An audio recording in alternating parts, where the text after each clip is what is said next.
Sausage. Hello everyone, this is Attack the Backlog, the podcast where I, Marc, tries to make a dent in their backlog one game at a time. This episode is all about 5 dates, a game where you have not 5 dates to try and find the one. 5 Dates originally came out on November 17th, 2020 and is available for PC, PS4, Switch, and Xbox One. If only it came out on a 5th platform and came out on 5 different dates, it would be so meta and awesome. Why didn't they do that? What is there to say about 5 Dates? What is there to say?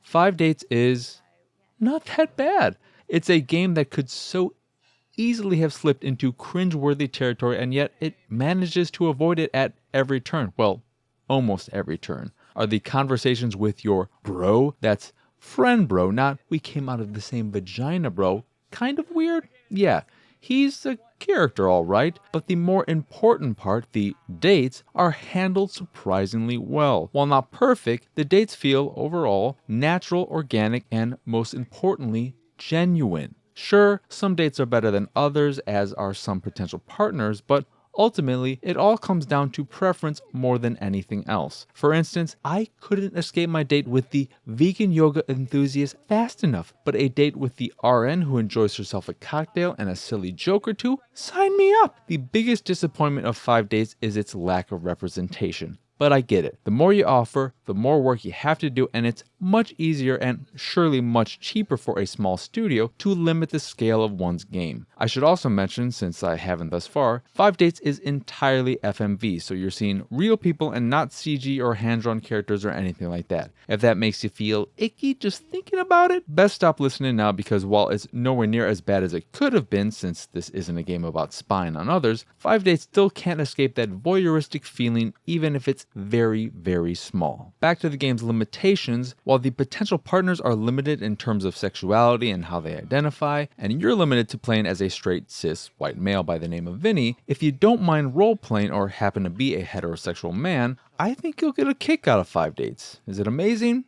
No. Will I remember it this time next year? Probably not. But it's a game where you go on a handful of dates and somehow the only cringy part is when your bro calls you to see how things went. He's weird and does revealing stretches when talking to you, and I wanted nothing more than to break up with him. Need more reasons to dislike him? At one point, he finds your dates on the web so you can look at their social profiles in what is easily the ickiest and most uncomfortable part of the game. Thankfully, a very small part. My last gripe is with replayability. There are 766 scenes in the game, and I saw 122 during my first playthrough. If I wanted to see how a date could play out differently, I would have to start over from the beginning. There are no bookmarks or ways to jump directly to specific dates. Thankfully, you can skip scenes you've already seen and choices you've already made with the right bumper, but it would have been nice if it was just a wee bit easier to get to specific points in the game. If the idea of 5 Dates intrigues you, but you were worried about it being awkward or uncomfortable, I'm here to tell you it isn't. You can shape Vinny to be anything from a jock to a hipster to a lazy piece of shit, and depending on who you become, your dates will either be roaring successes or horrendous failures. However, unlike real life, if you screw up the first time, you can start over from the beginning and try again. If only real life was so forgiving. Anyway, that will do it for this here episode of Attack the Backlog. Once again, I am Marc. Y'all can find me on Twitter and pretty much everywhere at PXSausage. If you'd like to see me playing games like 5 Dates, you can do so over at twitch.tv/PXSausage. If you'd like to check out the videos I make, like the one for this here episode of Attack the Backlog, you can do that over at youtube.com/Pixelated Sausage. Speaking of Pixelated Sausage, if you take that, add a dot, and then COM, you've got pixelatedsausage.com, where you can find this podcast and the Pixelated Sausage podcast, both of which are available on podcast services across the globe. You can also check out my art there, and if you see something you like, you can purchase a print of the piece you fancy. And if you fancy the site in general and anything that we do, please go over to patreon.com/PXS and support us that way. As always, thank you for watching or listening. I hope you enjoyed this here episode, and I hope you have a wonderful, wonderful rest of your day. Whoa, my bro. Listen. You know I like to keep it low key with that stuff, but stay out my business. Listen, unlike you, I'm not gonna pry about this stuff. All right. But good luck.